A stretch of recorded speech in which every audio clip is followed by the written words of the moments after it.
যে প্রত্যাশা নিয়ে রাস্তার একজন শ্রমিক, ফুটপাতের হকার, পথশিশু, রিকশাওয়ালা, গার্মেন্টস কর্মী যারা এই আন্দোলনে ছাত্র জনতার সাথে যুক্ত হয়েছিল, যে তারা ভেবেছিল এই পরিস্থিতির পরে অন্তত তাদের অর্থনৈতিক সামাজিক একটা উন্নতি হবে, সেই মৌলিক জায়গায় আমরা খুব বেশি পরিবর্তন দেখি নাই। রাজনৈতিক দলগুলো ক্ষমতায় থাকতে তাদের ভাষা এক ধরনের, বিরোধী দলে গেলে আরেক ধরনের। প্রশাসন আগেও এক ধরনের রাজনৈতিক ডিরেকশনে চলতো, এখন আরেক ধরনের রাজনৈতিক বা গভর্নমেন্টের ডিরেকশনে চলছে। গত 16 বছরে 28 লক্ষ কোটি টাকা দেশ থেকে পাচার হয়েছে।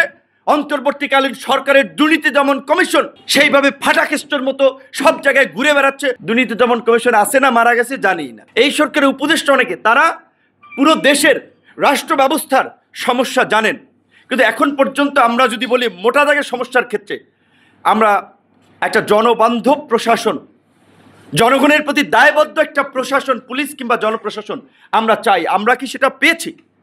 প্রশাসন আগেও এক ধরনের রাজনৈতিক ডিরেকশনে চলতো, এখন আরেক ধরনের রাজনৈতিক বা গভর্নমেন্টের ডিরেকশনে চলছে।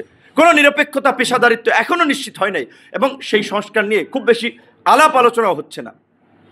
আমরা যদি দেখি যে এই গত 16 বছরে 28 লক্ষ কোটি টাকা দেশ থেকে পাচার হয়েছে।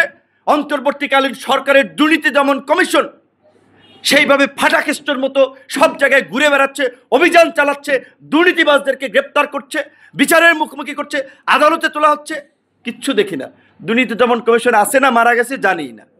আমরা যদি দেখতাম যে যেই ফ্যাসিবাদী শক্তি গত জুলাই থেকে শুরু করে গত 16 বছরে এই নির্মমতা, নিষ্ঠুরতা চালিয়েছে, চিরুনি অভিযান চালিয়ে তাদেরকে গ্রেপ্তার করা হচ্ছে, আদালতে হাজির করা হচ্ছে, তাদের ট্রায়াল চলছে, আমরা শান্তি পেতাম, কিন্তু কিছুই দেখতে পাচ্ছি না।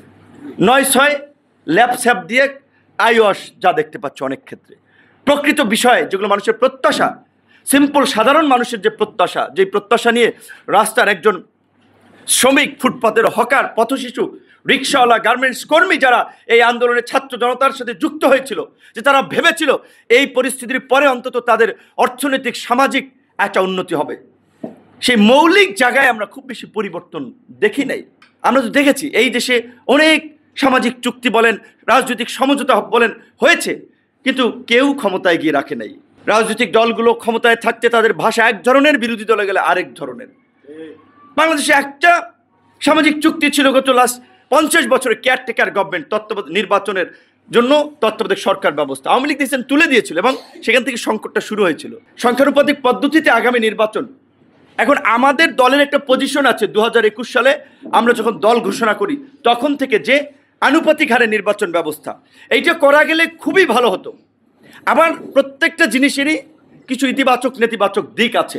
যেহেতু রাজনৈতিক দলগুলো একমত হয়েছে যে উচ্চ কক্ষ, আমাদের দ্বিকক্ষ বিশিষ্ট সংসদ হবে, উচ্চ কক্ষের যে 100 প্রতিনিধি সেটা আনুপাতিক প্রাপ্ত ভোটের অনুপাতে নিশ্চিত করা হবে।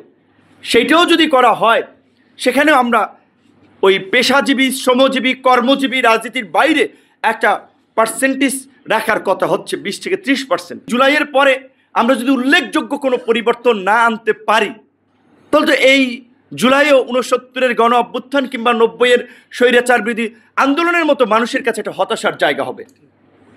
সেই জায়গা থেকে আমরা মনে করি যে সরকার, ঐক্যমত্য কমিশন, রাজনৈতিক দলগুলো সবাই ইতিবাচকভাবে বিবেচনা করবে।